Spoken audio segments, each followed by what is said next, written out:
Johala kod joket mwandu medo kwano lal bang' ng'anyo ma odiechieng' manyoro weyo moko kuomgi ka otur kendo kwal duknigi ka moko to ochuno mondo gilor tijegi. Jafumbo marwa Cynthia Onyango miyowa picha mar chal mar kuonde mag ohala moyudo midhiero.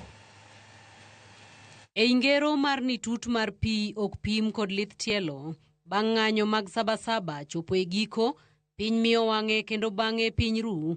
Adiera mar lal mang'anyo makamano manyoro okelo koro nenore ayanga. Mak mana ni magi ok gin mana dukni momuki kod nyamburko ma owang', magi gin luya ma weg mwandugi osebedo ka chwero, tekre magisebedo ka giketo kod geno margi makoro duono e njore mar ng'anyo. Jamlek Njogu ma en ja ohala e kar dak ma Kamukunji osebedo ka uso mwandu mag thep, kata kamano mwandu ne duto ok kwal kendo lochege ariyo tia e mach kod jong'anyo moko ma otimo ne njore. Na hesabu unaweza kuwa na huku kwanza kama 4.5 million, na sasa hiyo sijahesabu zile magari zimechomwa, so ukiongeza hiyo gharama utapata zinakuja karibu kitu 6 million hizo gari mbili na hii kazi yangu. So kwa saa hii nimeachwa hivyo, nimeibiwa kila kitu, sina gari, sina mali, so niko tu hivyo na sina chochote kwa saa hii, na sina mahali ya kuelekea. Midhiero majabuoro olandore kendo mako nyaka jirende ne ma otur duknigi kendo kwal mwandugi duto.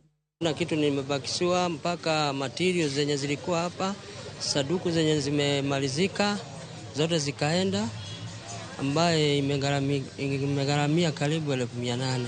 Kulikuwa na mali ya zaidi ya 1200 imeenda. Kulikuwa na microphone cordless zaidi ya 20.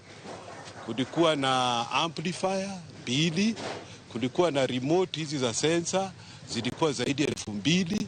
Kulikuwa na mizani ya kupima. Kulikuwa na printer hapa ndani.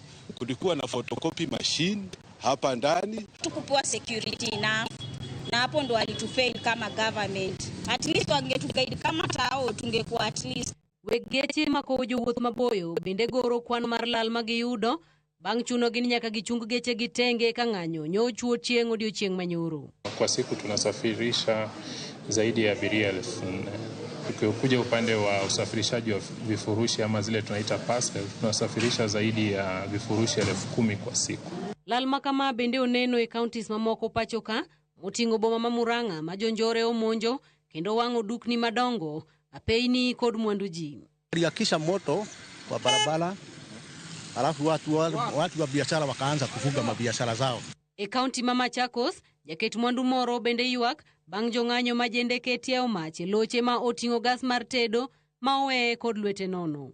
Walikuwa wanataka kuvunja lori, wakashindwa na kuvunja, wakataka kutoa miguu, wakashindwa kutoa, wakatoa kioo ikaanguka hapa kwa barabara, ikavunjika. Sasa ndio wakarudi ndani, wakatupa tairi ndani ikiwa na moto. Johalo ywak ne sirikal to kod jong'anyo kendo nyiso luoro ni kethruok mamedore nikech ng'anyo kidek wito kata mana thuolo mathoth mag tije to ahinya ne rowere matindo. Ng'ama nyodhi tich nyiewo onge, joma tiyo country bus te nyodo lal te.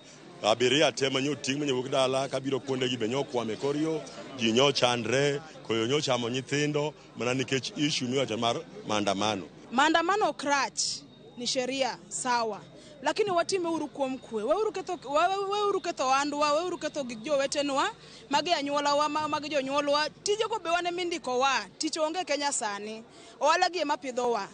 Mine uyuak to yuak ok ber. Silingi 1000 dhi mimi, 500 dhi mimi, lakini gima dhi konyigo onge. Bochopo kama ujana utaisha. Ujana ni moshi. Tungeomba Mr. Mukromen aweze kutupatia protection, especially the business community. Kwa sababu ni vibaya sana, wewe unatafuta mali yako na jasho, alafu kunakuwa wewe ni mlipaji ushuru, unarudi unakuja unaporwa na vitu zako hazipatikani. Adiera mar pek mar ng'anyo e piny Kenya yudore genga peini, oyudore osiptende kendo yudore ofuke mag dhano.